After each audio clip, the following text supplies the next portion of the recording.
നമസ്കാരം. എല്ലാ പ്രിയപ്പെട്ട കൂട്ടുകാർക്കും സ്റ്റുഡൻസ് ഓൺ ഫണ്ടിലേക്ക് സ്വാഗതം. നമ്മുടെ സംസ്ഥാനം വളരെ ഭീതിയുള്ള ഒരു സമയത്തിൽ കൂടി കടന്നു പോവുകയാണ്. കാരണം വീണ്ടും ഒരു ഇടവേളയ്ക്ക് ശേഷം നിപ വൈറസ്, വളരെ അപകടകാരിയായിട്ടുള്ള വൈറസാണ്, അത് വീണ്ടും അതിൻ്റെ സാന്നിധ്യം നമ്മുടെ കേരളത്തിൽ സ്ഥിരീകരിച്ചിരിക്കുന്നു. നമ്മളൊരു കൂട്ടുകാരന് കഴിഞ്ഞ ദിവസം ജീവൻ നഷ്ടപ്പെടുന്ന ഒരു വളരെ ദുഃഖകരമായിട്ടുള്ള ഒരു സംഭവം ഉണ്ടായി.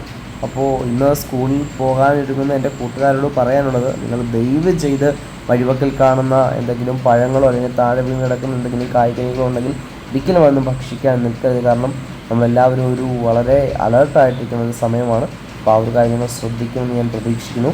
അപ്പോൾ ഇനിയൊരു അറിയിപ്പുണ്ടാകുന്നത് വരെ മലപ്പുറത്തെ പാണ്ടിക്കാട് അതുപോലെ തന്നെ ആനക്കൈ ഈ രണ്ട് പഞ്ചായത്തിലെയും വിദ്യാഭ്യാസ സ്ഥാപനങ്ങൾക്ക് ഒരു അറിയിപ്പുണ്ടാകുന്നത് വരെയും അവധി പ്രഖ്യാപിച്ചിട്ടുണ്ട്. അതുപോലെ തന്നെ കാസർഗോഡ് ജില്ലയിലെ ഒരു സ്കൂൾ ഞാൻ സ്ക്രീനിൽ കാണിക്കാം. ഈ സ്കൂളിലും ഇന്നത്തെ ദിവസം അവധി പ്രഖ്യാപിച്ചു.